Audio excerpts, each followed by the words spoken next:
Oh, a message.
Let me say this first, video is sponsored by subscribe button. If you like this video, subscribe, share, comment, like. Helps me a lot, thanks.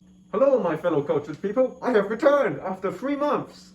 3? Yeah, close enough. Well, technically 2. I spent 3 weeks working on this. This in front of me, This in front of me is a British sniper rifle, the L115A3, better known as AWM. Although not AWM technically, but it's from an AWM, and I'm gonna call it that. I'll put it in the title, so I'll get views. Yeah, stonks. And since this is a British rifle, I've got some tea. Not British tea, but whatever, it's tea. This is probably one of my favorite guns now because I'm really happy with it. Now you'll see why. So without further ado, let's get into details. Okay, as usual, we will start from the back. At the back here, we have this nice butt pad. It is nicely shaped and nicely curved. Just nothing much, but it's nice. Here we have a, what's it called, monopod that is adjustable. So there's a pin that goes through this little hole you can see here. It is not like the real one, but I really don't know how to make that thing like bounce down. And so this is the best I could do.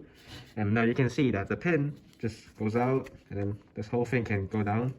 This is a coarse adjustment. Let me just shove it back in now. I'll show it from this side actually.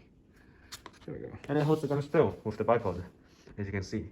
At the bottom of the monopod there's this sandpaper and it's slightly rounded on all sides, so it makes it grip on the table or anything stronger, like better. So that's the coarse adjustment. Then if I want to fine adjust it, I can twist it. It's kind of like my intervention monopod. It's just a big paper tube on a screw and a nut, and the whole thing's off. You can see it's just a big screw head, and this is just a round thing glued on a nut, and this goes on there. This thing is adjustable.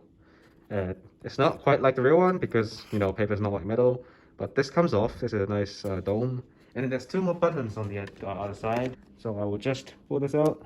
It's a nice strong pin. I'll pull this out as well, and then I can either pull the whole thing out or push the whole thing in, and then I can just put it back in. It's quite strong as well, even if I pull it up, as there's 3 pins. Nice and simple, and then the thing is secured, and then you kind of pull it up. And these are just some details, this nice little detail there. And then here's the curved grip part, which is, oh my god, I'm so glad I actually made it work. This was like a gamble from the start. I'm not really sure if I can make this part curved, but I somehow managed, and I'm really happy. And yes, I will be making a tutorial on this, so stay tuned for that. This is a really complex curved shape. You can see at the bottom here. That took me a lot of thinking and like guessing, but in the end, well, I got there, so that's cool. And then here's just the folding bit. Not much to see, and that's just slim mount. This is, as usual, a working trigger, except for one thing. It is very nice and crisp. It's really nice. I made an entire trigger pack just for this, that I can shove it from the bottom, because the top was occupied and I really couldn't just shove it up from the top. So I had to make do, like, think around and make a trigger box and put it in. And the rubber band goes up to like here. That's why I have to like shove it in like this. It's a really nice trigger, and you can see the cut's like perfect because I used the trigger box. And I can just, here's the trigger guard shape. So this bolt is really detailed. First of all, this ball took me about 5 hours. First is a bunch of layers layered up, like the bottom layer of a cardboard layered up, and then I sanded it down and cut it with just scissors and sandpaper to a point where it's pretty much a ball. And I'm really proud of this. And I made this, and then you can see the bolt and everything, and now safety. You can see it moves out. This is the middle position, and this is fire. The bolt unlocks, and you just come out. Now watch this thing, it won't move with the bolt. You can see here. You can see it goes all the way to the back. It's really nice. It locks really well with this part. The shell ejection, how does it work? So first, I release the bolt, of course, and then I pull back. Then the bullet's clamped onto the bolt because it's a detailed bolt. And then it comes off when it hits the bit. Of course, I'm doing it slowly, so it's not really much force. And now I'll take the bolt out to show you how it actually works. And by that, I have to take out these first. I have to take out the chin rest. Normally, you would have a bolt release, but didn't really make it since this is plenty to stop the bolt from going anywhere. There we go. So now I can take the bolt out. And you can see here in the bolt front that is actually detailed, and it has this inner bit and outer bit. And then there's a whole groove here. This is also how the bolt doesn't like drop when this is out. And this part is for the bolt when it's on the down position. So this is the groove that it runs on. And then when I lock it, it can go like this. So yeah, that's a cut. And then what this rides on is a little bar inside. Well, you can see it now. There's this little bar in there. That's what kicks out the cartridge. It's kind of like how the real guns are. I just kind of copied it from the real guns. So I added a ramp so it will push up that way and out and not just get stuck in between the step. So basically that bit is like hitting here. Here's the bullet. Because it's detailed, the bolt's detailed, I can clamp it onto the gun, and the bolt I mean. And then after that, all I have to do is pull the bolt back, and this is the bar, and it'll just hit that little exposed bit, and then just kick out the cartridge, as you can see. Pretty cool. This is the serial number. Check it out if you want. Some cultured people will know where to go. Just push button, and it kind of kicks the mag out of the middle, and the whole mag just comes off.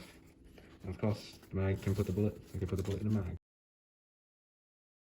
Pretty nice. This head I just took it from like a toy, so I could like save the trouble. Doesn't really affect anything, but it's detailed mag, actually detailed, serialized. But you can see here it locks from that little finger. When I push this, it will go back. There's a spring in there that pushes it back. And then more details, and then the bipod. There's a front thing. So the bipod's kind of like how the real one works. It's this holds it straight or level, either straight or level. So when I fold it, it'll go like this. It'll fold up. So it's the other side. It's the same. It just folds up. So this is also my first time of making a bipod with by myself. So it's not the best, but it works. That's good. First try. So in the end here, we have a little bit of glue just to give it more more friction, so it can hold more stuff in like a rounded bottom. And then this is just to hold them together. And then this is a shaped object that shapes out. So it folds out when it's unfolded. Simple. Well, not really, but concept is simple. Making it wasn't. Now sling mount. The other side's pretty much the same, except for some more details. More details there. Detail. Markings. Rifle, 0.58 inch, L115A3, accuracy international England. And then here's a sling mount kind of thing. I don't really know what it does, but it does what it does. You can see it's pretty nice. It's not just glued on. It's detailed. The muzzle brake. I didn't really make a suppressor because I didn't want to. That's the front. And then that's for your front sight if you have one. And now to the scope. And most of you are probably gone. Let me take the scope off so there's these two pins. I can just pull them. And then they unlock the scope because, there we go, because this Picatinny rail is detailed. These, when they're protruded, like inside the thing, they will sit right here, right between the grooves, and it will not make it like fall off. This is a detailed Picatinny rail, pretty nice. And so, here's the scope. You can see it's very heavily detailed and marked a lot, and it looks quite beautiful. There's a crosshair in the middle, you can see that. And then I even took the time to actually finish the sides, like the edges. You can see it looks pretty nice. So this is a marking with these grooves to increase like easy to turn, because like the wheels have that, and I'm just gonna add glue on it instead of cutting into it, because adding glue is way more easier and it's pretty like smooth and adds way more friction. This part is the wheel that you can actually turn. This is a magnification, I think. So when it's on the gun, you can see I can just turn it and it just has the markings of the Magnification. So here's just the markings: 5 to 25 times 50 MK2 Mark II, made in Germany. And then Schmidt und Bender, no, probably not und Bender, I don't know, Schmidt and Bender, I guess. But yeah, on both sides. And these markings you can see here, this is like calibration, I guess. And you can't turn this, but it's cool. It has these side things for adjustment, like to hold it. It feels pretty nice. And the top here is, I don't know what this is, but it is there. So 1 to like 13 on this one, and then 14 to 26 on the top one. And then it says here, 1 click equals 0.1 mrad on the top, and it's really detailed. And then this one too. This one's like more calibration, I guess. It's knocked over. And then it says impact right, and then it's like 1 click equals 1 mrad again, 0.1. And then it says accuracy international England. These markings were pretty hard to make, but I'm happy with the result. It looks pretty nice. This scope looks sick, not gonna lie.